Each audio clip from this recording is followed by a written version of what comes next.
Présentement, au Salon de l'Agriculture, pour la première épisode de la saison 2, voici Fondrant.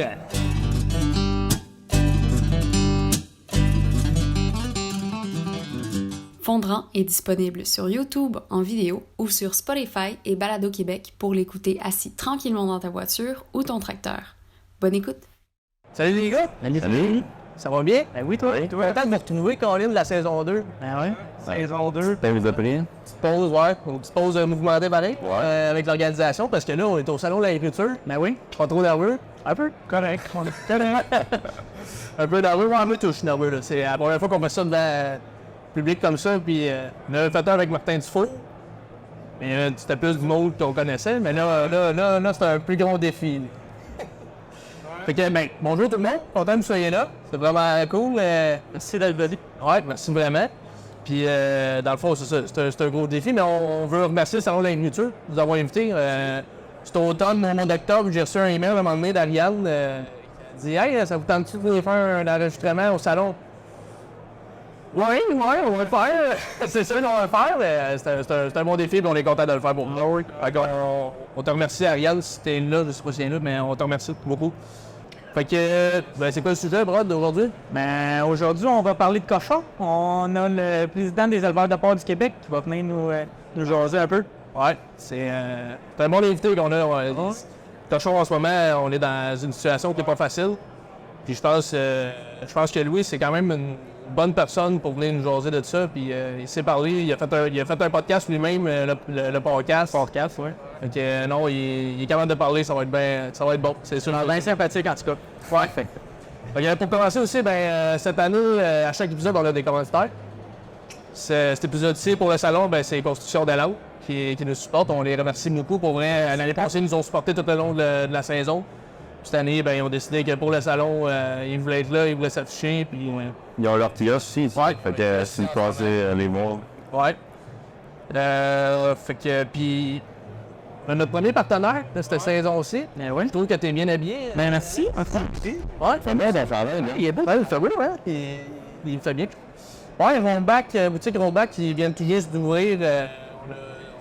On a fait un partenariat avec eux autres qui prochainement va sortir du linge Fondrant édition Rollback il va être affiché dans pas long sur Facebook. Il va y avoir un site internet Fondrant qui va diriger vers le site Rollback. Que là, vous allez pouvoir tout acheter, du linge, des casquettes. Petit à petit, il y a du stock qui va s'ajouter aussi. Fait qu'on est vraiment chanceux. Le site Rollback est déjà ouvert. Si vous voulez aller voir aussi, si vous voulez acheter du linge, hommes, femmes, casquettes, il y a des barrettes pour cheveux. C'est vraiment du beau stock. Puis c'est quelqu'un de notre point. Fait qu'on est content d'encourager Florence, une bonne personne. Un beau partenariat. Ouais, un beau partenariat. On est vraiment chanceux. Fait que là, Dan, c'est quoi ton idée aujourd'hui? Aujourd'hui, Émilie, qui venait nous parler de sa bière, aimerait ça aussi même, la microbrasserie Hans Comte. Yes. Il est ici. Ouais. 436. Ouais. Allô? Bonjour, merci pour l'invitation. Ça fait plaisir. Donc, ça me parle, j'habite dans le fond du rang 4 à Wewell, en Estrie. Comment ça? Fière fille de producteur laitier depuis 6 générations, mais moi, j'ai préféré la bière au lait, contrairement à mon frère et ma soeur qui ont pris la relève de la ferme.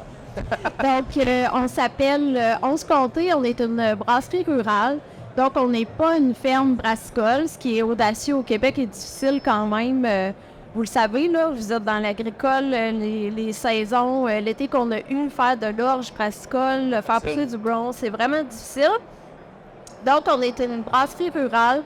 On brasse 100% québécois, puis on travaille avec les producteurs qui nous entourent, là. On est vraiment... on met de l'avant les gens qui travaillent fort parce qu'on l'oublie. Mais s'il n'y avait pas d'agriculture, on ne pourrait pas boire de la bonne bière. Ça va. T'es sur le vrai, hein? Non, je sais pas. Donc, il n'est pas midi, mais si vous voulez déjà ouvrir... Ils ont toutes sortes de bières que tu fais. Oui, dans le fond, là, j'ai un éventail ici que je vous ai amené. Des bières que vous pouvez aussi déguster à mon kiosque le 1006 dans le Jeu Faux ici. Ce que je vous suggère pour débuter, ça va être la bière d'Expo. Une petite lager de soif qu'on a fait pour l'exposition agricole de Cookshire qui existe depuis 1845 quand même. Donc, c'est une bière de soif, monsieur, madame, tout le monde. Donc, on avait envie d'aller rejoindre le plus de gens possible. C'est très, très bon. Ensuite, j'ai apporté Bait Colline, qui est une blanche classique belge 5%. Avec, vous allez voir, là, le visuel est assez agricole aussi. Je ne sens pas la fille de l'agriculture aussi facilement. J'ai apporté une rousse aussi, rousse classique Oscar Dew ici, qui est un personnage écossais de notre région qui était super important. Et la dernière, si le temps n'est qu'une mesure, une petite session IPA. Nous, ce qui nous intéresse aussi, qu'on oublie les forêts regorgent d'ingrédients super intéressants pour brasser de la bière. Dans celle-ci, c'est des pousses de mélèze qu'on cueille. On a beaucoup d'enfants qu'on met à profit pour ramasser.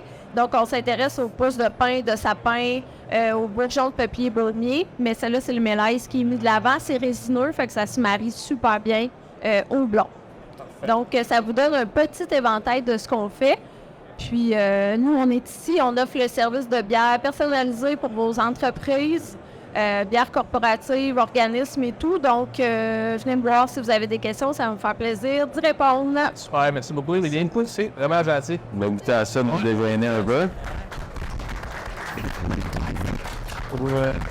Combien? Ah. Ça aide. À 10h30, c'est tout le temps bon, bien. Ah ouais. Ça va être. Ça va nous déjeuner un peu. Fait que les gars, passez un beau temps des fêtes. Ouais, peut-être. Je viens de passer ça, pas eu trop de neige. Non. T'étais obligé de faire toutes tes parties. Ouais, j'ai fallu que je fasse toutes mes parties. Je me suis pas sauvé de un cette année. Des fois, il annonce de neige un peu. Je suis faut que je reste à la maison. Là, je les ai toutes faites. Puis ça a été rock'n'roll quand même. On a une nouvelle petite fille. Fait qu'on a comme fait 6 journées de parties d'affilée. Ça Comme dans le thème, mais tu bois moins. Ouais, j'ai moins bu. Là. J'ai moins bu. Ouais, c'est ça. Ouais, c'est ça. Dans le public, je sais pas s'il y a des éleveurs, mais on sait tout le temps, là, c'est un running gag, le 25 décembre puis le 1er janvier, quand on a des parties de prévu, dans les fermes, il arrive tout le temps quelque chose. Je sais pas s'il y en a qui est arrivé quelque chose. Non, on a tous été chanceux. Tabarouette. Ouais, parce que des fois, tu sais, une chaîne de dalo qui pète, une chaîne d'eau qui lâche dans un poulailler, une ligne d'eau qui lâche dans un poulailler, un émuleur qui gèle, toutes des affaires de même qui arrivent, là, mais vous êtes chanceux si rien qui est arrivé, là, c'est correct, parce que des fois, c'est un classique tout le temps, c'est un classique. Parfait, ça fait que, on est-tu prêt à recevoir notre invité? Êtes-vous prêts? Parce que oui. Ouais, ça va. Ouais. Fait que, aujourd'hui, on reçoit un gars qui a pas peur de mettre ses bottines. On reçoit le président des éleveurs de porc du Québec. Voici Louis-Philippe Roy.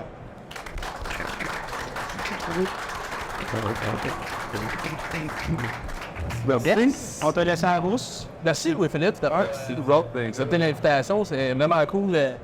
On cherchait quelqu'un, on brainstormait quand on a reçu l'invitation du salon. Puis c'est Dan qui a dit « Hey, Louis-Philippe, ce serait pas pire. » Il faisait déjà un podcast, puis... Pas mal d'actualité aussi. pas mal d'actualité. C'est pas tranquille, la belle chose. Non, c'est vrai. Fait que, donc, tu veux commencer, tu peux te présenter pour les auditeurs? Oui, Louis-Philippe Roy, producteur de porc à Saint-Michel de Bellechasse avec ma conjointe. Dans le fond, je viens pas du milieu agricole, je suis natif de Rivière-du-Loup. Mon père travaillait pour Maheu quand j'étais jeune. Mon grand-père a une ferme laitière, mais je suis pas vraiment allé au niveau de sa ferme. Puis mon père faisait des tournées d'inspection de bâtiments dans les porcheries pour Maheu. Dans ce temps-là, on est en 96-97, il y avait un essor de la production. Fait que mon père a dit comme les salaires étaient plus payants en production porcine que chez Maheu. Fait qu'il fait une saut. Ben, il fait une saut au Nouveau-Brunswick. Fait que l'aliment du Benetton bâtit des fermes au Nouveau-Brunswick, il est en génétique. Il a donné la compagnie Génétiport. Fait que mon père, il a du nous, la ferme était, c'était 3 heures. Fait qu'il commence à voyager. Puis un an et demi après, on déménage toute la famille là-bas. Ma mère s'est travaillé là-bas. Fait que c'est comme là que la famille est tombée en production porcine. On revenait au Québec après quelques années, puis c'était à Woodstock, là, vraiment le côté anglophone du Nouveau-Brunswick. Fait que dans ce temps-là, quand tu pars de Rivière-du-Loup en 3e année, puis tu dis, j'en fais que maintenant dans ce temps-là, puis tu t'en vas à l'école parce que personne ne parle francophone. Il y a comme un clash. Mon ami, il jouer le bout de tes frères. Fait que après quelques années, on revenait au Québec. Puis mon père a toujours été gérant dans les fermes de pur sang, ma mère aussi. Fait que mon école, j'ai travaillé là-dedans. Mais on est revenu dans le coin de Rimouski parce que la Olibel, dans ce temps-là, Sageport, la compagnie génétique, avait bâti une nouvelle maternité. Fait que moi, j'ai travaillé là, j'ai 3 frères, on a tous travaillé là. C'est là que j'étais travaillé en Beauce. J'ai travaillé pour un producteur en 2006 dans la crise du stercovirus. Là, j'avais 18 ans, je me suis dit, il me semble que je voulais faire ça dans la vie. Tu sais, souvent, en production passée, on finance ça sur 15 ans. Fait que j'ai dit 18 ans, 15 ans plus tard, OK, ben, ça va être payé, ça sera pas long. L'idée a commencé. Fait que j'ai recommencé l'école aussi par les soirs. J'étais avec la même conjointe depuis son F3. Fait qu'elle a étudié à l'Université Laval en génie agro-environnemental. Zéro lien avec l'agriculture dans sa famille, mais juste le fait qu'on parlait tout le temps de cochon à la maison, puis elle était forte en maths, en physique, ben elle dit ouais, là, je pourrais aller là-dedans. Ça y est rentré dans la tête. C'est ça. Fait que après ça, ben, l'idée d'avoir ma ferme a commencé, j'ai rencontré des gens, puis tu sais, ça fait pas si longtemps, mais même Internet, c'est pas tout le monde qui avait Internet à la maison. Fait que j'ai envoyé un courriel à un gars à tête ferme qui était responsable de la relève agricole au MAPAC. Il m'a référé à quelques personnes. Ça a fini que j'ai rencontré un conseiller au MAPAC à Lévis. Tu sais, là, on arrive là, on va le voir comme si on avait acheté une maison, dire comment ça prend le cash down. Puis il nous dit, ben, avez-vous à faire? Ben non, on n'a pas à faire, on va trouver l'argent avant. Il dit, non. Puis le gars, il pogne son téléphone, il fait des téléphones, il a trouvé une femme, quelqu'un qui s'était appelé à la banque. Fait qu'il tombe sur le producteur, un gars de la banque qui dit, hey, je connais un producteur, c'est une chute de Bellechasse, il serait intéressé. Fait que, après ça, ben, je l'ai rencontré, on a fait une rencontre en 2009. Puis on va visiter la ferme. Tu sais, un producteur de porc de faire rentrer quelqu'un dans sa ferme. Puis aux sécurité, on fait attention. Fait qu'on est en train de prendre un café. Ils disent, on va aller voir ça. Je fais OK. Fait que là, on visite la ferme. Fait que là, je dis, bon, ben, je sors la main, genre, ça me donne une nouvelle. Je dis, non, revenez à la maison, on va continuer à se parler. Le 2-3 heures qu'on a resté, on a juste parlé du monde agricole, de la vie agricole. Parce que, tu sais, moi, mes parents travaillaient en production, mais tu sais, un coup qu'on partait de la ferme, les paiements, toutes ces affaires-là, élever ses enfants sur la ferme, on ne connaissait pas ça. On a parlé de ça, puis je vous dirais, cette journée-là, ça a été les bases du transfert de ferme. Fait que j'ai travaillé 4 ans pour eux, le temps de ma blonde fasse son bac. Puis en 2013, je suis tombé propriétaire à 100% avec ma conjointe. Puis après ça, ben là, ça a fait 11 ans le 1er janvier qu'on est producteur. Ça réserve un peu mon parcours, plus l'implication aux éleveurs aussi qui s'est suivi à part après. Ouais. Parfait.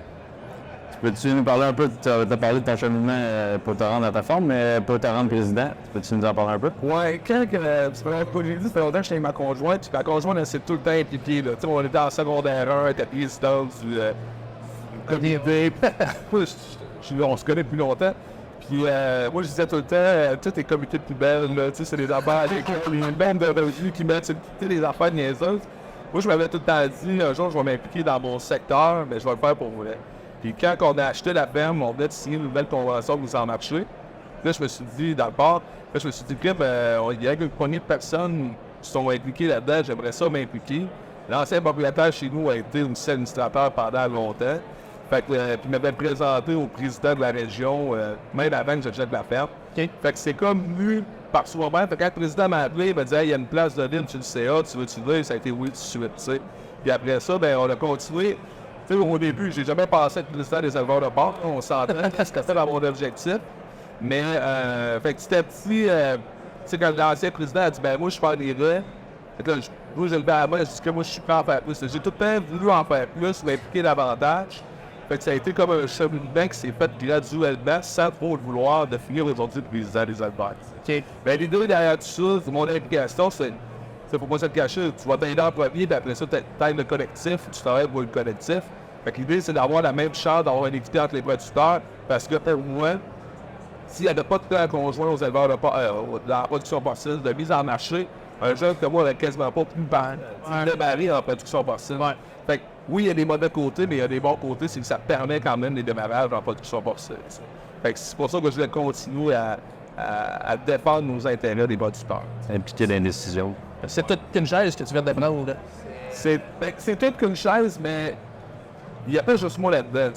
Le président, c'est le président. Mais après ça, il y a des gens autour, il faut qu'ils participent un peu du faire d'effort de guerre. Tout le monde en fasse plus. Tout le monde essaie de trouver des solutions. Après ça, ben, t'as les producteurs, t'as les éleveurs, mais t'as les gens de l'industrie, t'as le gouvernement là-dedans. Fait que c'est d'essayer de rallier tout ce monde-là pour travailler ensemble. Tu sais, moi tout seul, je pourrais pas y aller. On pourrait changer le monde.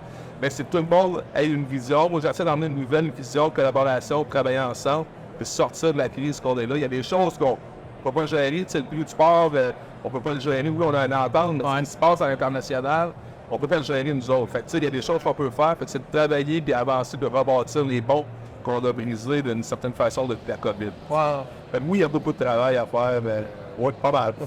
Pas mal. Tout est un défi. Tout est un défi, mais c'est un beau défi en même temps. Il faut juste pas perdre confiance en organisation, en nos outils mis en marché. Toujours travailler en pensant aussi qu'on veut être dans 10 puis 15 ans. T'sais. Parce que c'est sûr que le court terme, c'est ce qui nous a fait mal un peu. C'est qu'on a toujours travaillé dans le court terme. On a eu des résultats plus ou moins bons. Fait que là, ça a découragé les producteurs, ça a découragé l'industrie. Fait que là, il faut remonter ça, mais ça se fait pas comme ça. Là, Non, c'est ça. Quand j'ai fait mes tournées de région, ma première tournée de région cet automne, je faisais la comparaison quand on est allé chercher le fameux prix cut-out. On disait aux producteurs, prenez cette formule-là, mettez ça en place. Là, le producteur dit, OK, je fais tant de cochons, ça va rappeler tant. Hey, ça, c'est de l'argent. Ça, je suis capable de le visualiser. Et quand je vous dis, on va repasser des relations, il faut être plus proche du gouvernement, il faut s'asseoir avec nos partenaires. Ça ne ramène pas d'argent dans vos poches. Fait que c'est là le défi que j'ai à court terme, c'est de rebâtir ces liens-là, mais que le producteur, il soit chez eux, il attend. Il faut que je bande une histoire. L'idée, que c'est pour l'avenir, de là, après ça, on va être capable de rebâtir l'industrie. Ça va être plus facile. C'est dur de dire c'est pour le long terme. Mais quand tu as une entreprise, tes paiements sont à court terme. Ouais. C'est ça qui est le bout que tu dis, ouais, mais moi, il faut que ça me rapporte là, parce que j'ai des paiements à faire là. Ouais. Ben, c'est pour ça qu'entre-temps, tu sais, on a le programme de retraite en production porcine, tu savez, on baisse la production. Fait que là, moi, quand j'ai décidé de me présenter, ben, c'était de dire, on a deux choses à court terme à gérer. Le programme de retraite et la liquidité de ces entreprises. C'est comment qu'on fait, mettre en place, pour aller chercher de l'argent à gauche, pour démontrer que la production est encore là, est encore viable. C'est là qu'on travaille à l'interne aux éleveurs pour essayer de monter quelque chose pour faire des demandes. Il y a la slose. Il y a plein de choses mélangées. Mais le court terme, c'est, comme tu dis, c'est le plus important. Mais en même temps, il faut que je vende du long terme pour dire on va sortir de ça. On va être capable, mais ça va être tough. C'est sûr que ça va être tough. Mais il y a beaucoup de défis. C'est ça qui fait. Puis c'est quoi tes plans moyen court terme pour régler ça? Ben, comme je disais, dans le fond, le programme de retraite, c'est pas mal avancé. La liquidité au niveau des producteurs, ben là, c'est la SIVA d'un nouveau modèle qui rentre en place. On a déjà un échéancier de travaux avec la financière, parce qu'il y a une coupure assez importante. Là, c'est une coupure aux alentours de 17 $. Fait que la plus grosse avant était de 15 $. Fait que là, il faut essayer de réduire cet impact-là, démontrer avec des chiffres. Parce que oui, il y a une chose est sûre, la crédibilité de l'organisation est très importante. Dans les 2 dernières années, on a perdu beaucoup de crédibilité pour différentes raisons. Fait que pour passer quelque chose, pour faire des demandes, ça prend des chiffres. Ouais. Fait que, tu sais, c'est plus long, parce qu'il faut être à côté sur quelque chose, mais je veux pas me faire virer de bord, parce que, quelque sorte, on joue avec nos producteurs. Tu sais, si on prend des mauvaises décisions, je fais des mauvaises représentations, s'il y a un impact négatif, ben c'est chacun chez nous qui va le vivre. Tu sais, des fois, je disais dans le passé, les gens se rendent pas compte que le président, quand il va parler au ministre, là, c'est direct. Là. Fait que si la chicane pogne, après ça se peut qu'on ait de la misère à parler. Ouais, c'est ça. Fait que c'est de travailler là-dessus, essayer de ramener de l'argent. Je pense qu'on est assez convaincus qu'on va être capable de bencher tout impact-là. Puis après ça, c'est le long terme. Fait que c'est la négociation de convention. Comment, ça c'est dans 2 ans. Ça va faire déjà 1 an qu'on l'a signé. Okay. Fait comment qu'on veut, puis là, 6 mois, ma réponse n'aurait pas été pareille qu'aujourd'hui. Quand là, je suis rentré dans le poste, c'est différent. Mais tu sais, là, 6 mois, je disais la prochaine convention pour la préparer. Mais je suis plus rendu à dire, si on fait la même chose qu'on a fait depuis les 10-15 dernières années, malheureusement, on est à la même place. Ouais, c'est ça. Fait que là, on est-tu rendu à un tournant? Dans le passé, l'organisation a pris des décisions, puis comme dans le cas électronique, entre autres, tu sais, on a mis dans le cas électronique, puis X années plus tard, on l'a fait sauter parce qu'on s'est dit on est à bout du système. Fait qu'on est-tu rendu là, on est-tu rendu là avec l'assurance sanitarisation parce qu'on sait que ça fait la job, tu sais. Ça fait moins bien la job. Ouais. On est-tu rendu à faire une réforme générale de la production? Puis c'est là que mon questionnement même encore là. Je peux pas le faire tout ça. Les gens, ils ont les solutions, je ne l'ai pas partout, mais il y a une fenêtre de 2 ans qu'on a. Fait que si on veut vraiment créer quelque chose pour les 15 prochaines années, je pense que la fenêtre est là. Fait qu'il faut juste s'assurer et le faire. Mais encore là, ça faut que tu amènes tout le monde. Ça, il y a du bras, puis c'est ça. Mais puis, une chose, je le savais déjà, mais je le sais encore plus, c'est qu'on est dans un monde collectif, mais individualiste. Ouais. Fait que tout le monde, des fois, va se servir du collectif pour taper sur le collectif. Fait que quand ils peuvent avoir l'ordre d'un an, 2 heures, ils vont prendre, j'en ai plus besoin. Là, il faut rallier ça. Puis quand tu es dans une crise, ben, tu veux bien plus pour te sauver en premier. Fait qu'il faut ramener ça. Il y a beaucoup de travail, il y a beaucoup de discussions à avoir, que l'action, puis c'est de rallier les gens. Ah, ben, c'était tu disais, puis quand t'as fait un podcast, là, tu t'en faisais procher des fois que t'avais trop de fun. Ouais. Tu sais, êtes-vous rendu là, les producteurs de porc, vous dites que là, vous avez plus le droit d'avoir de fun, ça va vraiment mal. Ben, moi, j'étais un internet optimiste, je suis bien positif, tiens. Puis dans le show, c'est vrai que un moment donné, on se faisait dire, je me faisais appeler, là, dire comme, vous êtes bien trop prenés, puis mais là, t'as peu, là, nous autres, on fait ça pour le fun. Tu sais, nous autres, c'est comme aller jouer le game de hockey, ben nous autres, on fait ça, puis on le partage avec les bras du sport. Fait que c'est sûr que dans ce temps-là, j'étais vice-président, fait que des fois, les gens mélangent les choses, mais en même temps, un coup que c'était expliqué, les gens ont fait comme, OK, je comprends, puis après ça ne revenait pas, mon couple de commentaires, tu sais, quand ça allait, ça va mieux, ben, quand ça allait vraiment mal dans la COVID, on faisait des shows pareils, puis, tu sais, le monde me critiquait beaucoup, mais souvent, c'est les mêmes. Ouais, mais ça reste que, tu sais, est-ce que les producteurs peuvent être heureux? Certainement qu'ils peuvent être heureux. Mais après ça, tu as le contrôle de chez vous aussi, là, tu sais. Qu'est-ce que tu peux faire pour t'améliorer? Puis la chose, c'est un peu ça, c'est-à-dire aux producteurs, tu sais, on leur donnait un peu la recette gagnante, travailler de cette manière-là, sauver des cochons de cette manière-là, vous êtes capable d'avoir des revenus supplémentaires, même si le reste va mal. Ça a toujours été ma philosophie chez nous également, c'est de dire qu'est-ce que moi je peux faire comme entreprise pour me sortir de la situation. Puis après ça, ben, j'ai l'organisation qui m'aide également à aller chercher un prix ou me défendre des intérêts. Mais si le producteur ne fait pas son travail à la ferme, ben là, maintenant, ça devient difficile. Exact. Tu sais, t'avais plus dans la vision, le podcast, de donner des trucs pour mieux ça. C'est pas de. L'autre, tu sais, JP qui faisait le show avec moi, il est aucunement politique. OK. Fait que, tu sais, moi, j'étais comme, on prend pas la politique. Non, on fait pas de politique dans ce show-là. Souvent, dans les commentaires, il y en a qui, parce qu'on faisait le show live, les gens écrivaient, on pouvait parler des cochons à table. On était comme, non, on parle pas des cochons à table, on s'est donné un cadre. Puis, tu sais, honnêtement, quand j'ai parti le show, autour de la table des éleveurs de porc, puis j'ai dit, ouais, je vais faire un podcast. Et ils m'ont regardé, ils m'ont dit, ouais, toi, tu vas parler de quoi? On va parler rien que de production. J'ai fait, oui. Il en a toujours gardé ce cadre-là. Puis, il récemment, il y en a un qui m'a dit, ah, t'avais donné le cadre, vous avez resté sur le cadre. Ah, c'est bon. C'est pour ça qu'on voulait peut-être parler de politique. Ouais, puis, tu sais, tu rends des choses banales comme, mettons, je pense que c'est un des derniers que vous avez fait, les tatous sur les cochons. Ouais. C'est tellement banal, mais s'il y a des petits trucs à aller chercher là, c'est des affaires, puis il y a une couple de vidéos, ben c'est comme ça. Vous, le premier, vous avez participé fort, vous avez parlé de semence. Oui, ça, c'était bon. Ben, c'est ça, on a touché à tous les sujets possibles de production. Honnêtement, sur les 2 ans, on aurait voulu arriver puis faire venir des invités, mettons, parler de maladies avec un vétérinaire ou des choses comme ça. Ben, tu sais, moi, je voyais peut-être la présidence. JP, lui, dans sa business, ça a grossi. On a 3 enfants à chaque. Tu sais, maintenant, on faisait ça par les soirs, les fins de semaine. Fait que c'est là qu'on est venu à bout de se dire, bon, ben, regarde, faut comme arrêter. Mais on a voulu upgrader de différents sujets, worker des sujets, puis les appréhender différemment. Mais c'est ça, le contexte fait en sorte que, tu sais, on s'en parle souvent, à chaque fois qu'on fait un souper, on se dit, ah, c'était malade de chouette. Il y a du fun ici, on aimerait ça leur faire, mais, tu sais, à Noël, on vient penser, on peut faire juste une chose spéciale. Et vu que je suis président, tu sais, pas mélanger les affaires, les académies pareilles. C'est quand même énorme, ça. Pas facile. On a reçu Christian Grenier. Je sais pas si tu connais un peu le personnage. Il nous a parlé que la production porcine était due à changer nos façons de faire. Qu'est-ce que tu en penses de ça? Mais comme je disais tantôt, je pense je commence ma réflexion là-dessus. Parce que vous disiez, là, 6 mois, j'en ai pas dit ça. Mais je pense qu'on est rendu là de dire qu'il faut travailler, puis il faut changer de toute façon. Puis, tu sais, tout est basé sur, un peu comme dans le ville, je ne connais pas assez de lait, mais tout est basé sur le quota. Tu sais, on faire les vendeurs de machinerie. C'est très clair que il y a du quota, fait que sa machinerie peut vendre tel prix. Tu sais, on va se dire les vraies choses, c'est ça pareil. Fait que nous autres, la SRA est là, fait que tout est basé sur le modèle, la négociation est basée là-dessus.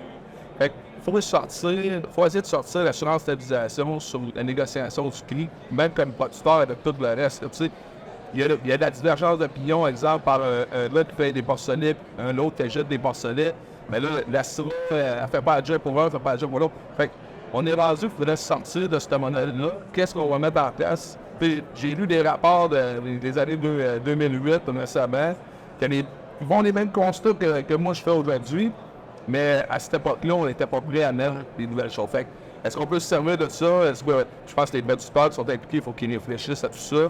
Et comment on fait pour amener le monde là-dedans? Et comme je dis, il y a les maîtres du sport. Il faut être leader là-dedans et amener une nouvelle façon. Il faut faire suivre l'industrie.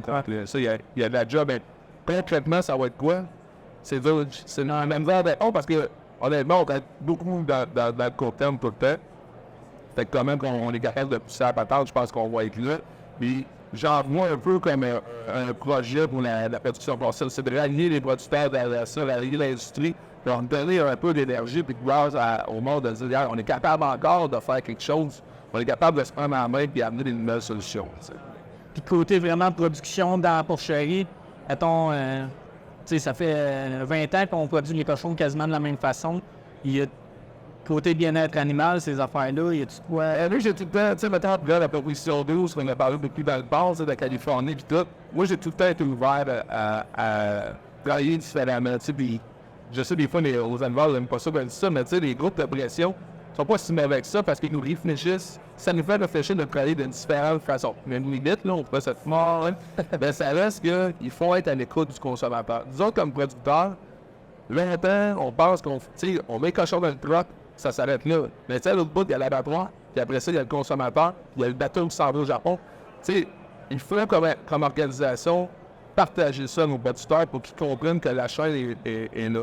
Puis récemment, cet automne, j'ai participé, j'ai fait une conférence dans le cadre de la CNAC, mais la PG du lait, elle a commencé à l'inverse de moi. Elle prenait une verre de lait, puis elle disait, OK, ça, c'est ça qu'on fait. Quelle part, pour faire comprendre aux producteurs, où ta partie à toi dedans, puis le risque est où de tout le monde. Les autres, on parle tout le temps, on vend des cochons.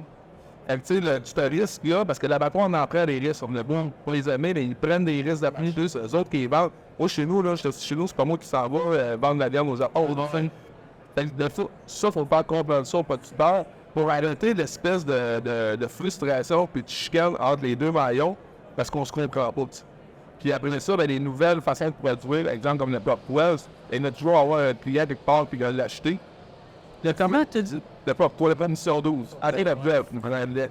Ça a été mis en Californie. En Californie, puis ça a été battu récemment. Là, fait que, ils l'ont autorisé récemment. Fait que, au Québec, il y a du breton qui sont capables d'exporter. Fait que il y a des droits de producteurs qui vont faire du proposition 12. Mais tu sais, dans le fond, la gestion, la différence, c'est que la truie ne peut pas être en cage en bloc de CI. Donc, après, elle est souvent en cage, il faut qu'elle soit libérée après. Puis après ça, en gestation, on est en pack, fait que la truie est en pack. Fait que c'est ça qui change beaucoup. Fait que, tu sais, du breton, lui, par son bio, sa fruit humain, il le faisait déjà. Fait que la certification est plus facile. Puis après ça, les producteurs, il faut qu'ils investissent pour faire ça. Puis il y a des pays coréens, il y a plein d'affaires. J'étais justement à une conférence la semaine passée où le gars, il travaille pour GBS.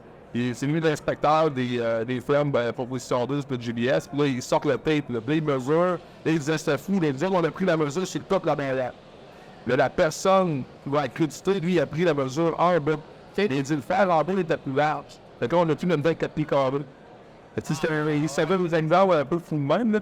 Mais c'est ça, moi, je suis ouvert à ça, à trouver des nouvelles façons de produire. Ça m'a jamais bloqué comme producteur, puis je souhaite que, comme organisation, on fait. Parce que c'est sûr que c'est des investissements, il faut que le prix, au final, on ne produira pas un cochon pour produire un cochon, puis pas finir. Toute entreprise doit faire de l'argent à la fin de l'année. T'es pas juste payer ses affaires. T'as raison sur, mettons, un part de niche, mettons, qui est biologique. Ça coûte plus cher, l'alimentation coûte plus cher, mais tu sais, comme juste bien-être d'animal, comme aujourd'hui, est-ce que c'est rendu le standard aux États-Unis où ce qui est Ghana puis Renard? Là, maintenant, ça devient dur de justifier une prime de plus parce que ton cochon, il est pareil. Ouais, c'est ça. Et dans certains cas, oui, et dans d'autres cas, c'est dur de justifier ça. Dans un cas, tu compétitionnes le marché mondial, il faut que les normes. On parle beaucoup aussi au Québec, les normes environnementales, les filles, tout ça, qu'il n'y a pas partout aux États-Unis. Non, c'est clair. C'est aspect. J'étais allé aux États-Unis une couple d'années, là, puis il n'y avait pas des fausses, il y avait des hôpitaux avec des toiles, des lagues. Puis il y avait les tuyaux directement branchés sur pour irriguer avec ça. Fait que le gars, il me disait, Daniel, sinon, il était bien, là. Il était bien, mais eux autres, tu sais, ça montait, ils partaient ça, c'était pas un problème. Versus nous autres, c'est complètement différent. Tu passes à la TV, si tu fais ça, C'est différent, tu sais. Oui, il faut essayer de se comparer, mais tu sais, comment on peut mettre de la pression, c'est les autres, le rendu là, c'est pas du type, c'est ça, au-dessus de nous autres, mais c'est vrai qu'on a un coût de production plus élevé pour différentes raisons comme ça. Il y a beaucoup de haine envers l'animal ces temps-ci. Tu penses que c'est entièrement de leur faute ou tu penses que ça s'appellerait cochon yum ou ça serait différent? Il y a un historique. Il y a un historique avec les transformateurs animaux, entre autres. Moi, ça m'aide parce que je ne l'ai pas. Tu sais, mes parents n'étaient pas en production. Fait que le 25 ans de haine qu'on a eu à Libelle, moi, je ne l'ai pas. J'essaie de mettre ça de côté. Et moi, comme président, honnêtement, il faut que je sois capable de me mettre au-dessus de ça. Il faut que je sois capable de les gérer et de leur dire quand c'est pas correct, là, on se comprend. Mais si je veux avancer, il faut que je sois capable de me mettre au-dessus de ça et de dire, le passé, c'est le passé, il faut avancer. Faut dire, pas de non, mais faut pas que je tombe dans ce panneau-là. Il y a des dossiers depuis souvent que moi aussi, des fois, ça a avancé dans les réunions. Quand je dis qu'il faut aller au-dessus de ça, ça veut pas dire que quand on a quoi à leur dire, on va leur dire. On se cache pas, là.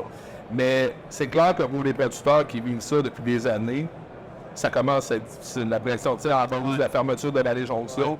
Mais de l'autre côté, je te dirais que dans le COVID, là, nous autres aussi, des fois, on a pris des décisions que, par après, c'est facile de dire ça après, mais on a fait des choses qu'on n'aurait dû pas faire. Fait que là, à un moment donné, là, ça grossit, cette affaire-là, ça grossit. Là, quand ça pète, ben, on s'en va dans une situation comme qu'on est là, tu sais.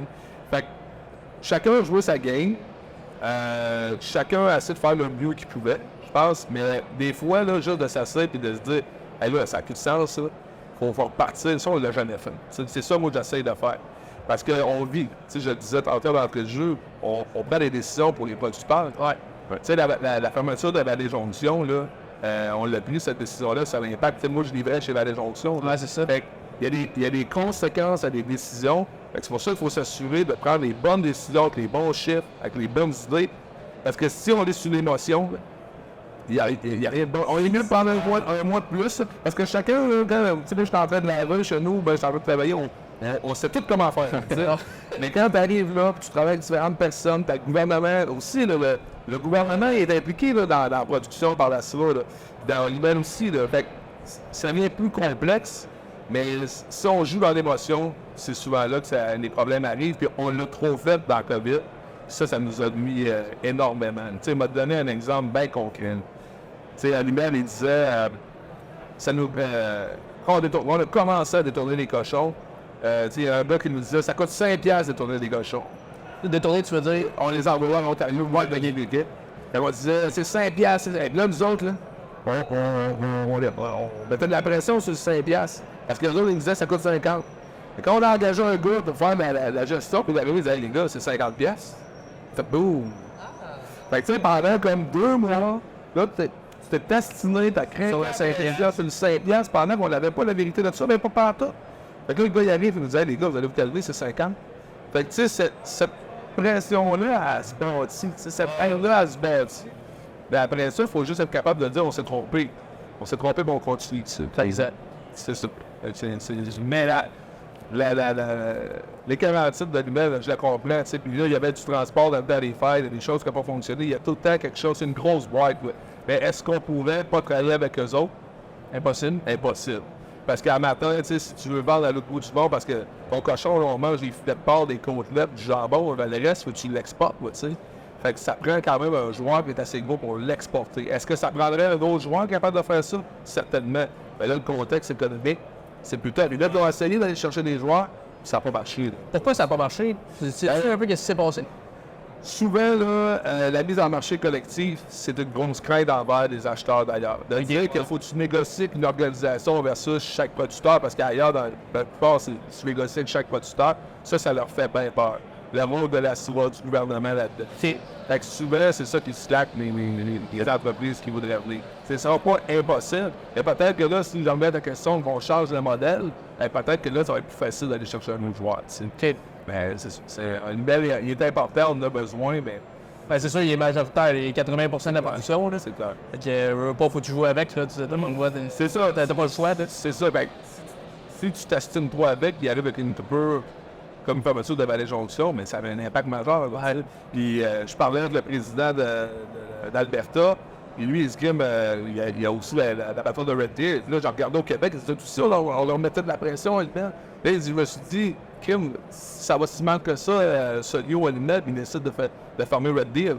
Ça, on est dans la chenoute, nous autres, là, on va se calmer l'air un peu. Là. Fait que, ça a eu un impact sur le Canada au complet, que ce qui s'est passé au Québec. C'est-tu justifiable pour toi, la fermeture de Vallée Jonction? Ce qu'ils ont dit, les points, disaient que c'était les horaires du 18, il y avait beaucoup d'argent là-dedans. C'était-tu vraiment... Écoute, moi, ben, c'est anecdote, mon transporteur, c'est le même depuis 35 ans qu'il m'en ferme. Fait que, là, il me disait, Vallée, c'est un trou, puis il faut faire de ça. L'annonce de la fermeture, non, c'est une Vallée, mais c'est vrai que son emplacement, où il était situé, il ne fait pas agrandir, l'abattoir était la plus vieille, ça, c'est clair. Mais est-ce qu'on aurait pu passer à côté de Animal, il perdait de l'argent pour. Ben, les acheteurs, là, pas juste Animal, les acheteurs, Animal Plus, ils perdaient de l'argent. Est-ce qu'on aurait pu la sauver? Écoute, bonne question. Tu sais, moi, j'étais dans les discussions, négociations, il y a 1 an, 2 ans. Et si on avait accepté ce qu'ils nous proposaient il y a 2 ans, peut-être qu'elle aurait resté ouverte, peut-être. Mais est-ce qu'elle aurait fermé pareil? Je sais pas. Mais tu sais, ils ont tellement perdu d'argent que c'était le moment il n'y avait pas le choix de tirer la plug, tu sais. Mais au déprimant des producteurs, c'est des dividendes. Mais est-ce qu'on aurait pu, dans un climat où les gens se parlaient, trouver une meilleure solution après ça pour la garder ouverte? Mais ça, peut-être que oui. Peut-être. Mais c'est facile à dire après. Ah, c'est ça. T'as des enfants, toi? T'es pousserais-tu à prendre la relève de ta ferme avec le contexte actuel? Moi, je les pousserais à reprendre la... Ben, je te pousserais. Tu vois? Avant, aimes-tu tes enfants? C'est quoi? C'est quel ton préféré? Parce que c'est un peu différent. Dans le fond, oui, je les supporterais là-dedans. Mais il y a une chose que... Tu sais, moi, j'ai fait juste un AEC, je suis pas allé j'ai pas fait un bac, tout ça, mais je leur disais une chose, c'est d'aller voir ailleurs. Puis aussi, moi, ce qui m'a beaucoup aidé cette entreprise, c'est d'aller voir des fermes ailleurs. T'sais, de parler des producteurs aux États-Unis, en Europe, d'avoir une idée comment que ça se fait du cochon. Concrètement, on sort de la politique, comment tu fais pour être le meilleur, comment tu fais pour sortir le plus de cochons possible. Fait que nous, on a toujours cru en nos performances qu'on faisait à la ferme, puis en le temps, on était prêt à mettre. Fait que ça, je pense que si tu es capable de faire ça, tu vas être capable de réussir par l'unité. Puis après ça, ben, l'implication, c'est de choisir si tu veux ou pas. Fait que nous autres, ça a tout le temps été, si tu veux chialer, ben, implique-toi aussi. Là. Fait que tu sais, c'est il faut être producteur de porc aujourd'hui, c'est plus juste élever des cochons. Faut que tu comprennes la bourse, faut que tu comprennes le marché du porc, faut que tu comprennes tout ça. Faut que tu sois bien te débrouiller dans la ferme, mais en même temps, tu sais, faut que tu sois super polyvalent. Fait que c'est un risque, tu sais, ce côté-là, si t'es pas prêt à faire ça et à gérer tout le risque, ben, vas-y pas. Ben, ça serait ça pour un autre business. C'est sûr. C'est plus un forfaitaire que moi, c'est un de mes amis, c'est mon forfaitaire à moi. Moi, lui, il veut gérer le prix du porc, gérer le prix des grains. Ça m'intéresse pas. Mais élever des porcs, ça, par exemple, j'aime ça. Ça, je vais le faire. T'sais. Parce que pour moi, des fois, on a peut-être la guerre entre indépendants, forfaitaires. Moi, ça, c'est de la vieille époque. Là, le gars qui est forfaitaire, il dit, moi, là, je travaille dans mes bâtisses, puis j'aime ça. Il y avait ça autant que moi, la production aussi. Il dit, moi, mon risque, je veux le prendre différent. Chacun fait ça dans sa job quotidiennement. Là. Il y en a qui ont plus de responsabilité dans la job que l'autre. Là, il passe une globale, mais les deux sont importants pareil. T'sais. Et c'est ça. Moi, j'ai pas traîné là-dedans, mais de comprendre qu'est-ce qui se passe. Donc, quel âge ils sont-tu? Ben, ça fait 13 ans. 6 ans, ça peut Ils viennent faire le train des fois que toi? Ils viennent depuis qu'ils sont bébés. Avant, les emmenait dans le port bébé. On faisait des inséminations avec ça, puis tout ça. Fait qu'ils viennent depuis tout le temps. Tu sais, mon plus vieux, il soit il poignard, masse. Mon gars, mon deuxième, il faut les détruire parce qu'il a un petit droit. Ça va moins dans que c'est pas un porcelain hybride, fait qu'il faut il la truie, puis il aime ça, tu sais, il tripe bien gros là-dessus. Mais nous autres, c'était pas. J'avais la discussion avec des chums, pour lui, c'est important que, tu sais, dans 20 ans, ses enfants partent de la ferme. Moi, c'est un petit peu différent. Ce qui est important pour moi, c'est que dans 20 ans, qu'ils reprennent la ferme ou l'autre, qu'ils reprennent la ferme, on va être bien fiers de ça, mais que pendant toute leur jeunesse, on les a élevés dans le monde agricole. On nous a transmis cette valeur-là, les valeurs du travail, les valeurs de connaissance, que tu peux faire plein d'affaires. Tu sais, parce qu'en fait, le secteur agricole, tu vas toucher au chef, tu vas toucher à la production, d'un jour, tu vas toucher au jour de l'année. Fait que tu touches tout à ça, que tu sois capable de le dénominer pareil. C'est ça qu'on veut leur transmettre, puis si apprendre à la ferme un jour, tant mieux, tu sais. Mais pour l'instant, on est plus dans ce domaine maigre. Dans l'agriculture, on parle tout le temps, on le fait par passion. Ouais. Puis il y a beaucoup de producteurs, des éleveurs de porc que j'ai jasé, je trouve qu'il y a encore une plus grosse passion. Je sais pas pourquoi, tu sais, c'est dur, tu sais, la production porcine n'est pas souvent facile. Puis je jase avec du monde, je jase avec qui je travaille, mon boss, c'est Guy. Lui a vendu sa ferme. Mais tu vois qu'il était passionné de ça, pareil, puis il aimait ça, mais il a dû faire le choix à un moment donné de vendre. Mais je trouve que vraiment, il y a une passion de la production porcine, les éleveurs, il y a de quoi qui... On dirait que, tu sais, c'est pas parce que vous l'avez rarement, mais pas souvent eu facile ou quoi, mais vous vous accrochez ça. Il y a une résilience qui est importante. Puis le mot est brûlé, là, j'utilise ce mot-là, mais le mot est brûlé parce qu'il y a la résilience, c'était quoi? Mais je voyais un commentateur américain qui disait, si je veux aller à la guerre, si je veux y aller avec des producteurs de porc. C'est exact. Mais ils ont du cœur, tu sais. C'est une bonne affaire, mais en même temps, la résilience, elle va jusqu'où, là, tu sais. On a vu, dans la dernière année, des problèmes psychologiques, c'est pas drôle, là, tu sais. Il y a un bout à cette résilience-là, tu sais. Mais oui, on les fait dur, des producteurs de porc, on a ça à cœur. sais, je pense que c'est comme n'importe quelle production, quand on est ensemble avec tes chums, tu parles de cochon, tu sais, les blogs de stars, puis on parle de perte.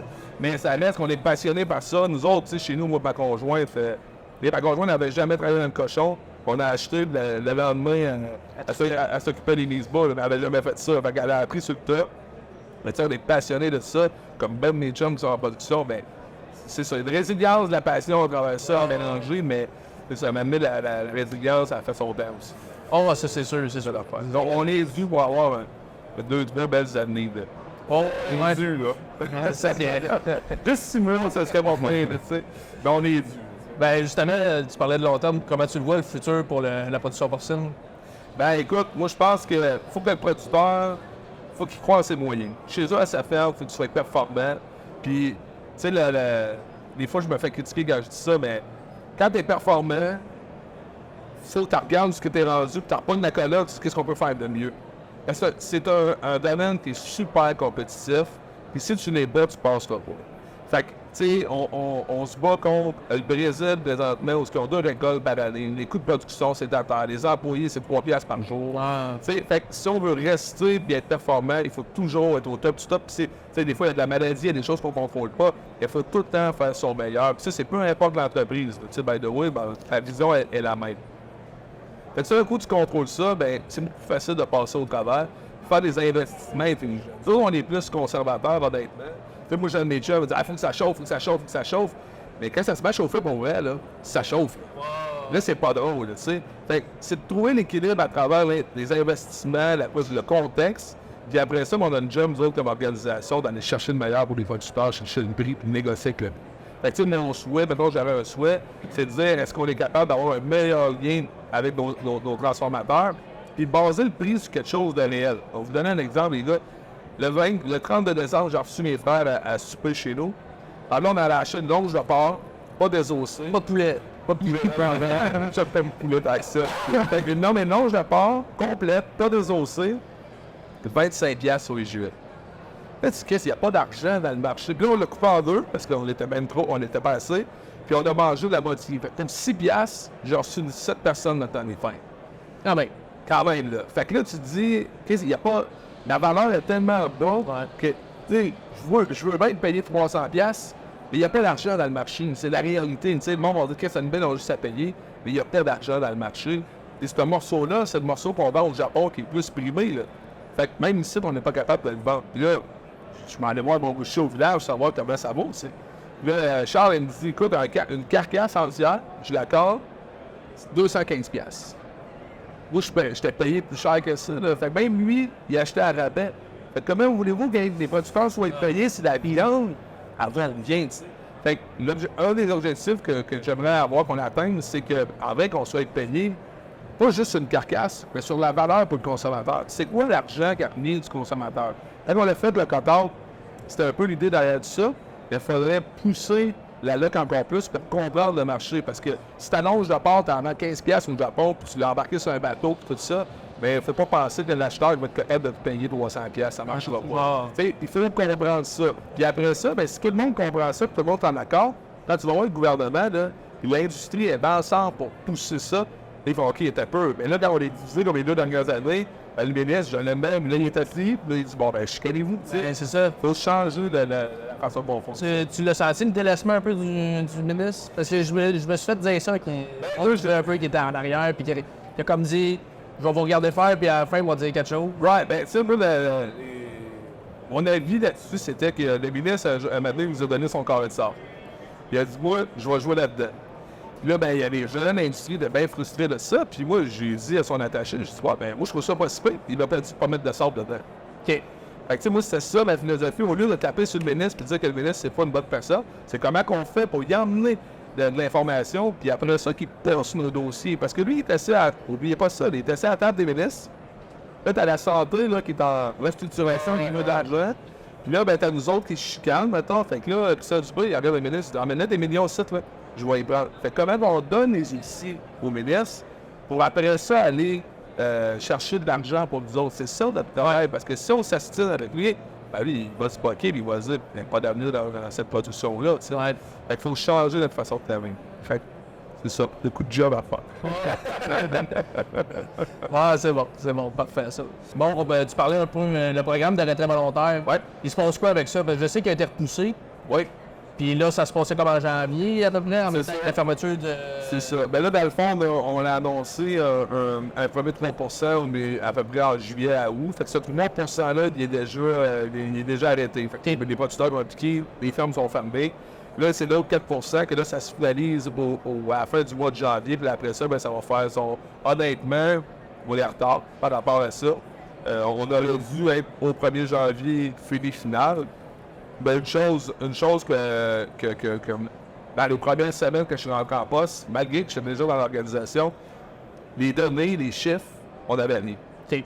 Fait que, tu sais, moi, d'arriver et de dire, je parlais de crédibilité au début, tu sais, comment prendre une décision quand t'as pas de chiffres, là, honnêtement, c'est zéro. Fait qu'il a fallu, tranquillement, pas vite, se doter de façon de travailler, puis, tu sais, moi, vous donner un exemple, vous allez voir de part, on a environ 8 semaines d'inventaire de ce qui se passe dans les entreprises. OK. Parce qu'un producteur va déclarer ses cochons à chaque fois qu'il rentre dans son engraissement. Fait que le premier 4 semaines, il y a du fil. Alphonse, c'est l'exemple, moi j'ai oublié de le faire, mais le voisin il a oublié de le faire, la personne partie en vacances, puis ça, t'as autant des producteurs que des grands réseaux. Fait que là, après ça, au bout de 8 semaines, ça se balance. Fait que comment voulez-vous qu'on prenne une décision dans 6 à 8 mois, quand j'ai juste 8 semaines pour prendre une décision? Le chiffre, tu sais. Fait que là, on est en train de travailler là-dessus pour mettre ça c'est plus long. Fait que là, je parle de ça, puis là, mon gars d'informatique aux éleveurs, il est là. Fait que là, j'ai dit là, tu sais, il va falloir rentrer ça dans le système. Il dit non. Il dit, il y a des priorités, puis ça, avant 2 ans, puis ça. Là, tu sais, fait on arrive à des murs, des fois, pas parce que les gens n'ont pas de volonté, il y a des choses qui sont déjà en préparation. Mais là, en même temps, ça m'aide pas à prendre des décisions pour l'avenir, tu sais. Fait que là, il faut changer ça, c'est dans nos priorités 2024. Mais ça, c'est le nerf de la guerre. Si t'as pas tes chiffres, là, je parlais des gars de lait, où ce qui sort du sud, ce qui est vendu à c'est pas mal plus simple. Mais ça fait longtemps que ça roule, là. Tu sais, nous autres, une réduction, on n'a jamais fait ça. Parce que, faut se souvenir que, là, 2-3 ans, là, tu bats ça de maternité, tu passes ça des engraissements, t'as pas d'abattoir. Il allait prendre tes cochons. Ouais. Fait que, tu sais, il faut se poser la question si c'était correct de faire ça de même. Oui, aujourd'hui, on essaie d'avoir l'équilibre, mais chaque producteur, dans une période de crise, essaie de se sauver. Des fois, le producteur achète de le voisin, on ne le sait pas, la donnée ne se rend pas. Fait que là, on s'en retrouve des fois que là, le producteur, il a doublé sa production, mais c'est pas dans le système.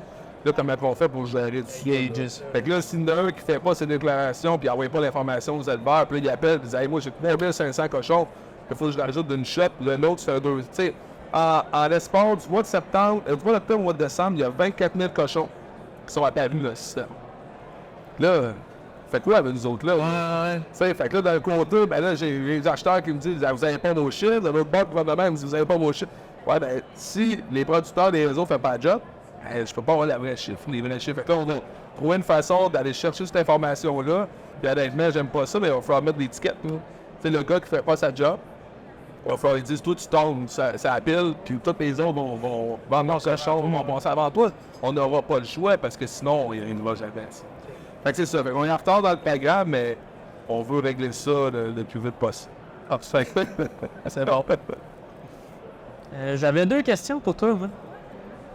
Premièrement, dans le cochon, là, c'est quoi ta partie de viande préférée? Moi, c'est des os beaucoup.